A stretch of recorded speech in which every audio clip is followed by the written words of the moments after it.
I'm Maria Serrao. And I'm Doug Hughes. And we're all the way here in beautiful Glendale, Arizona with the Los Angeles Dodgers. And Doug, guess who's back?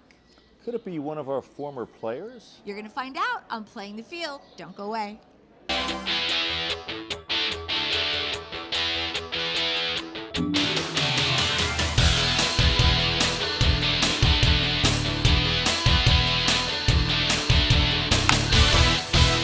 Hello and thanks for joining us on Playing the Field today. I'm Maria Serrao, all the way at Camelback Ranch in beautiful Glendale, Arizona, and joining me from the East Coast, that's right, he flew private, Doug Hughes. Doug, you missed last year. I did. Always sad to miss spring training. When I do that, I hate to do that. I left snow behind. I have come out here to this warm, sunny weather. Although it's a little nippy today, I have written a little chilly for Arizona. I've written a stern letter to the Chamber of Commerce, and I'm trusting this won't happen next year. But this year it's long sleeves, but it's not snowing. That's right. Now you may have heard we're here with the Dodgers, and they actually went to the World Series last year. I did not know about that. Yes, all the way to Game 7. Doug. They went to Game 7. They had what I think is a fantastic season. I hear people saying some of the interview questions, oh, are you disappointed about last year? Well, my goodness, they went. How could they be? They went to the World Series. They forced a Game 7. They had some right. stuff happen. Can you have a better season? Yeah, but only by one game. That's something Dave Roberts points out. And a few innings, actually, right? I mean, like one game and a few innings. This is something I was thinking about last night. If you could rewrite 5 at-bats or 5 pitches, or pitches or swings of the bat, you can change pretty much any game in baseball. The difference between winning a single game and losing a game is razor thin, and when you're in a Game 7, that's all you got. You know, interesting though, because really this clubhouse is pretty much intact. I mean, most of the guys are back. There's a few exceptions in the bullpen, but really this is the same group, and as we talk to players, they're excited to all be together again. They're excited. It's a lot of the same guys, and this clubhouse feels the same as it did 2 years ago. And you got to lay about half of that at the doorstep of Yasiel Puig. He keeps that. He's so much fun, Doug. He is. He's super fun. He keeps the whole place loose. It's a loose, happy clubhouse. This talk of hangover and loser from last year makes no sense either statistically or from the feel of the locker room. What do you think drives them to get back there again? I think all baseball players are crazy driven. They all want the same thing. They want to win and rub it in their peers' faces. I am the winner. You are the loser. It's a guy thing to some extent. Women are a little nicer about that, I've found. I have children. Well, maybe sometimes. Everybody wants to win, and this is a team that is loose but focused. Probably a lot of teams are, but this one, I think if you were going to say, here's the kind of locker room I want, here's the kind of players I want, here's I want them interacting, they go over to the blue clubhouse. Well, and Dave Roberts, I mean, he manager of the year, he is really such a special person. I mean, I always tell people, he's the guy that will give you a hug or put you in the corner, depending on if you're good or if you're bad, but he's that dad that everybody wants, you know? And players like him. They love him. That's not always true. No. There are clubhouses you walk into and you can see there's a disconnect. You're a little scared. Yeah, he is a hybrid between a manager and a player. He's a player's manager is the name for it. Yeah, and especially since he played for the Dodgers too, he knows what it's like to be a boy in blue. So I think that's important. All part of the feel. I think he's an excellent manager too. People sometimes talk about, the front office did this and that. He made some gutsy calls, on-field calls during the World Series through the playoffs that he got second guessed for, and 95% of them I think were right, and the other 5% I'm wrong on. Well, at least you admit it, Doug. That's what I like about you. Hey, now one of the faces that we saw in the locker room is a blast from the past, you might say. Matt Kemp is back, and he has hair now, Doug. He has hair. I didn't recognize him at first. He has fabulous hair. I would kill to have Matt Kemp's hair. He does, and it's just so interesting the way that life kind of works out sometimes. I mean, he really never wanted to leave the Dodgers, and he gets a call from his agent a couple of months ago and says, you've been traded. And he's like, where am I going? And they said, you're not going to believe it. And he said, okay, where? And they said, LA. And he goes, no, really. Where am I really going? Yeah, where am I going? And they said, you're going back to the Dodgers. So, we don't know if Matt will be there on opening day. He doesn't really know that yet, but I had a chance to sit down with Matt this morning, and here's what he had to say. Well, so good to be back here with the real Matt Kemp. Matt, it's such a pleasure to have you back. Well, it's good to be back. Yeah. What was it like when you walked into this locker room this time? A little different. A lot of different faces. Not too many. Not too many familiar faces, and a couple familiar faces. But for the most part, everybody welcomed me back with open arms, and it's been fun. Spring training's been really fun. How have you changed, do you think, over the last several years? Just got older, pretty much. And he's got hair. Yeah, my hair got longer. Yeah, it just got older. That's pretty much it. You probably have an advantage. You knew Doc from the Padres, and what's he like now as a manager for you? Well, it's very upbeat, very positive, good communicator. He's the same person he was when he was with San Diego, when he was the bench coach. Camp's been fun. This has been one of the best camps that I've had as far as getting all my work in and having fun and interacting with all the guys and doing all these different activities. And you hear all these guys in here playing ping pong right now and getting ready for practice. We're having fun and we're getting work done as well. Well, and you're producing as well. Why do you think that is? Well, I feel good. Worked hard in the off season, and just gotta show these guys what I can do. I know it's not your decision, but doing well and hoping to see you back at Dodger Stadium to play this season. Oh yeah, for sure. That's the plan. Is to get back to Dodger Stadium, get around those fans, and be there for opening day. I know that there's going to be a lot of Kemp fans out there with your old shirts on. I hope so. There has been a lot of fans here in training camp that have shown me a lot of love, and it's been overwhelming and a good thing to see. All right. Well, Matt Kemp, glad to see you back here, and hopefully see you back in blue at Dodger Stadium. Thank you very much. Thank you.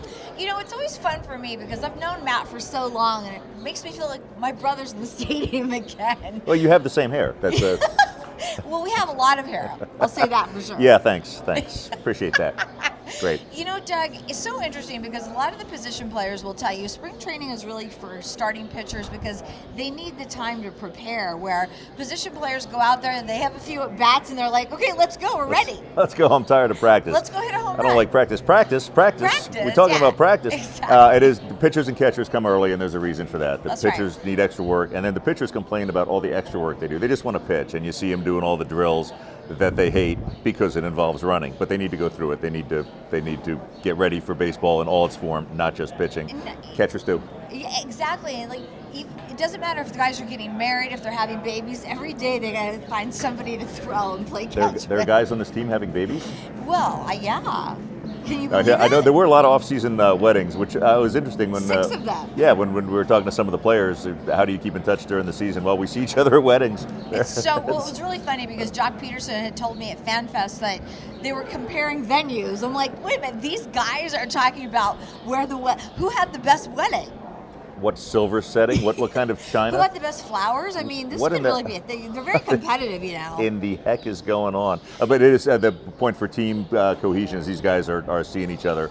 Yes. The locker room is just a happy place. You go in there, and again, I lay a lot of that at Puig's doorstep. But it's a fun place. There are people just running around playing ping pong in their underwear. It's like a fraternity. And you know what? I have to tell you, everybody always asks, who's the leader of the clubhouse? I would say the next guest that we had this morning, Kenley Jansen, is a huge positive force in that locker room. Well, he's huge, period. If he wants to take charge of anything, let's say there was a gang brawl. Let's say there was a gang brawl involving 50 armed people on either side, and Kenley decided he didn't want the brawl to continue. He would jump in. He would jump in. So if he wants to lead, he can. He really is. It's rare to see a closer taking a leadership role. It's more an everyday player or an ace, but maybe he's a different form of an ace. You know what? I think he is. He just has that really strong driving force that is really nice to see in a clubhouse.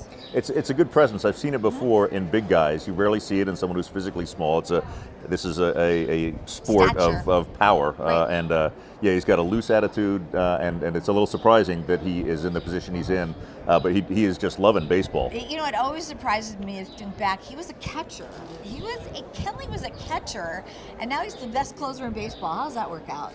That's a shock. You never know. Anytime you see someone convert to pitcher from another position, it's almost always catcher. Those guys have rocket arms. It's amazing. It's rare to see someone as big as Kenley Jansen behind the plate. I've seen it only once before in a Baltimore catcher named Parent and Sandy Alomar Jr. It's hard. You got to come up out of your crouch and throw. So you would look at Kenley Jansen and say, pitcher, catcher, no way. I know. Pitcher, yes. So, and this is how it's turned out. Pitcher, yes. All right, we're talking a lot about Kenley. Maybe we should let Kenley talk. Let him talk for himself. Let's take a look. If he wants to do it, he can. Okay. All right, we are here with Kenley Jansen, and I know you had a lot of work to do this season as far as the weddings that you had to attend, but now we're in spring training, and in talking to some of the pitchers, they talk about the fact that spring training is more for you guys to get ready. No, it's more for starters, not for me, guys. For me and the bullpen. It's more, I think, spring training is more for starters to build up. Us as a reliever throwing one inning, all we need is 5-6 outings, and we'll be ready. So I think the way how long the spring training is getting is just for starters to build up, To work up to it. to work up to it, yes. So how has it been going so far for you? Oh, awesome. Enjoying my free time, working out, just enjoying being with my teammates every day. I mean, these are, family, great Yes. teammates. I love them. I love all single one of my teammates. And it's just every time I come to the clubhouse, sometimes sitting at home, I love my wife and my kids, but I can't wait to get to the clubhouse and just be around my boys. So it's awesome. It's an awesome moment. And, here we are again, try to, go and try to accomplish what we want to accomplish, is try to win a World Series. So it's an awesome time, awesome feeling. Seems like it's also been a huge advantage for you guys that so many guys are coming back that are here, and so you all know each other really well. Yeah, we know each other. Yeah, this team it's been, I think, 4 years now, 3 years for sure. It's the same team, same guys. We're having a great time. So we know what we want to do. We know what we want to accomplish. We know what we want to bring back to the city. And it's a great moment. It's a great feeling.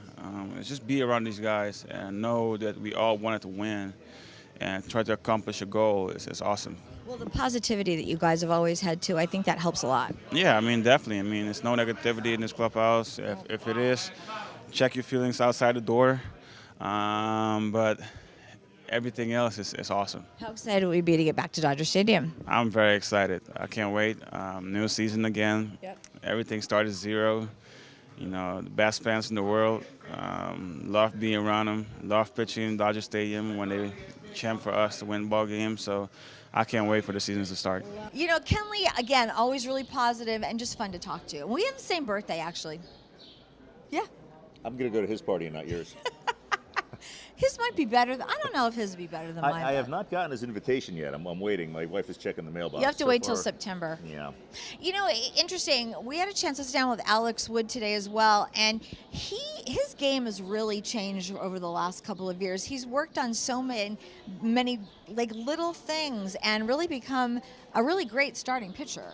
He's a very studious guy. I listened closely as you were doing the interview. He's not an extroverted, in-your-face kind of guy. He's very focused on what he does, very into himself, but willing to talk about it. It's an interesting combination. Normally, you get a guy who's a student of the game, focused on his own self. That way, they generally don't like to talk about it. But once you ask him questions about it, he talks about it. He's very open. Well, and he's got a great left arm.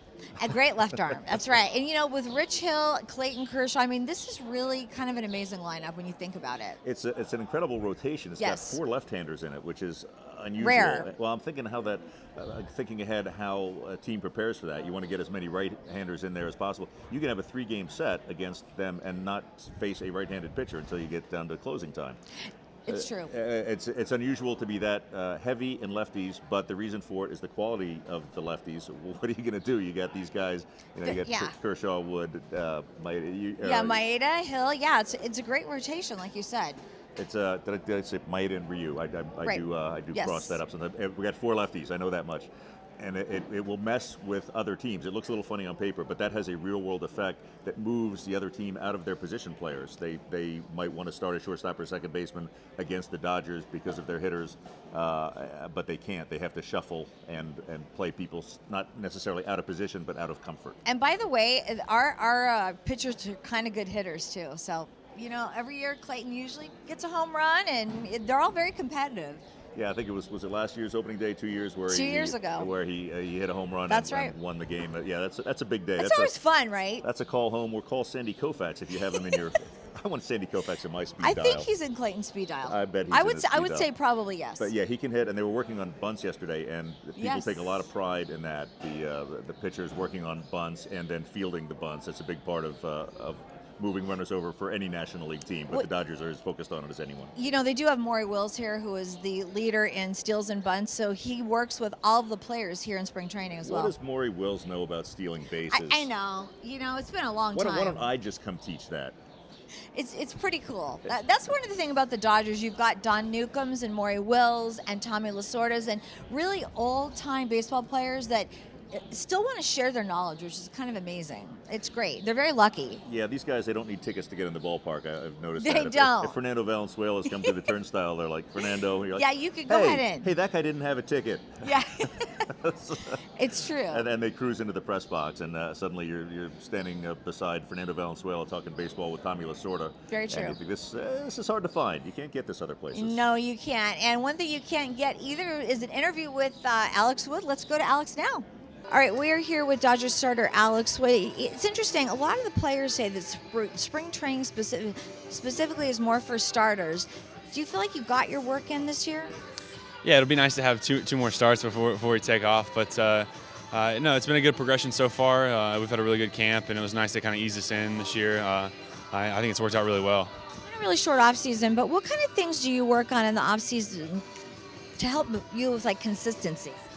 Yeah, I usually try and start a couple weeks before my throwing program begins, getting off the mound and starting to do some dry work and feeling my mechanics back out and working out some things. Then hopefully once you do that, it'll kind of get you ready and ease you into your throwing program. And then once you get off the mound, trying to have some of those things translate over. Are you one of those guys that needs a little bit of time off, or are you pretty much every day doing something? Training-wise, I mean, we've lost Game 7 on like Wednesday or Thursday, and I started on that next Monday training. But throwing, I take off until end of December. Heard that with all those weddings that you guys had to go to, you were all working out together. No, it was pretty impressive. We've got a really hardworking team. Overall, the hardest working team I've ever been on for sure. And so, seeing all these guys getting their workouts in, and even on the weekends, at whoever's wedding we might have been at, was really cool to see because that's not a common thing. What's been the biggest advantage of having the same players returning to the locker room for the most part? Yeah, I mean we've got a great clubhouse. Guys get along pretty well for the most part. We've become a close-knit group, and so I think that gives you a little bit of an extra edge. When you want to go out there and play hard and win for the guys in the clubhouse that you teed up with every day. So it's a special group for sure. You talk about the last two starts that you'll have. What do you specifically want to see in yourself? I feel pretty good. It's just kind of keep progressing each time and things you've been working on throughout spring training. Hoping you don't have to start thinking about them as much as you have throughout the course of camp. But just really trying to take advantage in between in these last two starts, getting in the work that I need to get in, and kind of ironing things out that you want to iron out. Lastly, are you excited to get back to Dodger Stadium? Extremely excited. Yeah, we're ready to head back to LA and get things going for sure. Doug, one of the really interesting storylines this year has been the fact that so many free agents are unsigned or were unsigned until very recently.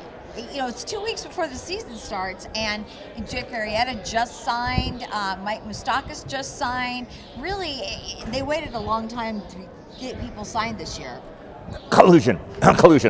Strictly kidding. I think the lawsuit resolved all that. We're not talking about politics here. We're talking about baseball, Doug. You hearing any strange foreign accents in the? Not yet. Are they running baseball for us now? Is that what? I mean, it's just been really crazy. Some years it's quicker than others. People are signed right away, but this year everyone's like crickets. When is this going to happen? And some really big names going late. Yes. And what is the answer for it? I don't think it's collusion. I think it's money. I think it is money. Baseball has become such big money. Jake Arrieta is signing for what, $75 million? That's right. That's crazy. He's. I think he's on the backside of the hump. He's a good pitcher. He's not a number one anymore. He wasn't a number one with Chicago.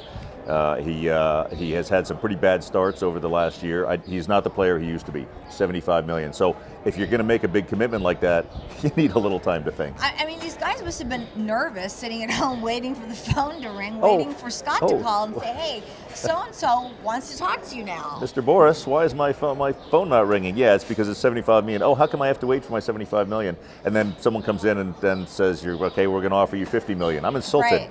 I'm insulted at your $50 million. Baseball has become so much money that the stakes are so high that some of the traditional ways of thinking are a little torqued. And talking about the traditional ways of thinking, when you think the Moneyball game it's changed everything when you think about it, because these general managers are not jumping up to pay these guys. They're just not.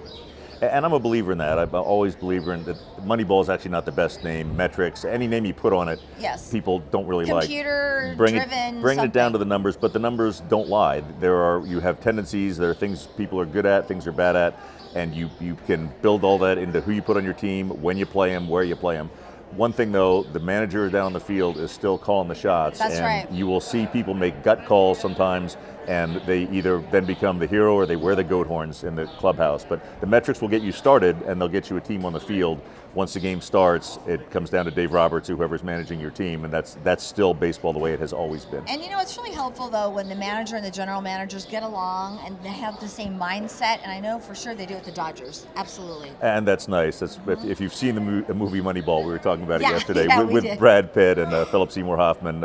It's a fun movie. They did not have the same mindset. I don't know how exaggerated that was from the Oakland days of that era. I think in general though, it's probably, depending on the team and the manager, it's probably kind of accurate. And if you don't have that, the team that comes on the field, the manager is going to be pounding his head saying, who are these guys? Why do I have to play them? And if you don't go by it, the manager is down going by his gut, and upstairs they're saying, what is going on with our expensive team down on the grass? Well, I hate to say it's a collaborative effort, but it is. You can say that. It's not a dirty word. It's hard. No, but it's kind collaborative. of that catchphrase, It's a collaborative effort. Yeah, it's just like you're at a retreat seminar for your corporation. We'd like to see some collaborative efforts. We're going to do a trust exercise, fall backward. I'm letting the manager fall on his back. Collaborative it is. They do need to be on the same page or it's a disaster. Something interesting here at Camelback with the Dodgers as well is 2 weeks until the first game of the season, and they have already cleaned out that locker room. I mean, we're seeing a lot of guys who are back to the minors, I'm used to being here this time of year, walking in the locker room and seeing a whole bunch of kids who are just starting to shave, and what I saw this year was a whole bunch of empty lockers with no name tag. Yeah, and I think that's an insight that we can share because this team is pretty much intact from last year. Yeah, not much in the way of coming and going, but again, normally you're looking at prospects, you're thinking, is this guy going to displace someone? This is our farm system gem. Is he going to pan out? And I'm not seeing that in there this year. I think the product that was on the field last year is the product that's going to be. Yeah. Up to game 7. Oh, it's a terrible season. You lost game 7 of the World Series. No, it wasn't a terrible season. It was a great season. They were ahead by so many games that when Kershaw got hurt, I didn't think they needed to get any pitcher to replace him. I thought they could. Is that something? They could let 10 game. They could, out of their 20-game lead, whatever crazy lead they had, they could let it slip down 10 years, not spend the money, have Kershaw come back and be fine. I still think that would have worked. Although adding Yu Darvish, I think was a great call. Well, I think it was a great call, and I think maybe down the line they might add somebody else. I mean, you have to. We don't know the health of Ryu. You just never know. And we haven't talked about the outfield yet. Every year it seems we sit here and say embarrassment of riches in the outfield, and then it is. By the time you get to the All-Star break, 2 of the 3 guys you thought were a lock are hurt or slumped. And you need those other guys that used to be an embarrassment of riches. Well, now they're your team on the field. Well, I have to tell you, the last several years, guys in the outfield are getting hurt, whether it was Jock Peterson or Andre Ethier or Yasiel for a time. And so they juggled those 5 or 6 outfielders, and they needed them all. And they had them playing out of position sometimes. Yes. So you're seeing Puig move around with his arm. That's right. Defensively, the speedy guys will go to any of the positions. I think left field is traditionally the easiest one to play. Right. And that was bouncing around. That's so right. You need versatile outfielders, and a lot of them. And in spring training, it looks like who am I going to play? And by later in the season, you're like, thank God this guy's here. Yeah, absolutely. Now, another really important position is catcher, right? You have to catch the ball. Actually, not everyone knows this. If you throw a strike past a batter and nobody catches it, he can go. He's run. You need someone to catch the ball when it is pitched over the plate. That's right. And the Dodgers have 3 pretty good catchers: Yasmani Grandal, Austin Barnes, and Kyle Farmer. They have 3 very good catchers, That's right. and I'm not sure why he's my favorite, Yasmani Grandal. You like Yasmani a lot. I do. I like what he brings to the table, and part of it is emotional, but he has a beautiful swing. He's a switch hitter, which is fun. Leading off he can lead off. You can lead off with a switch hitting catcher. A switch hitting catcher is a crazy luxury in baseball. It really I'm is. trying to think where else you've seen it. You'd see switch hitting shortstop, second baseman, center fielder, the nimble little positions. The workhorses behind the plate to switch hit, and he does it well, both sides. That's why he's my favorite. I was really impressed by Austin Barnes' play last year too, though. Especially in the World Series, pretty amazing.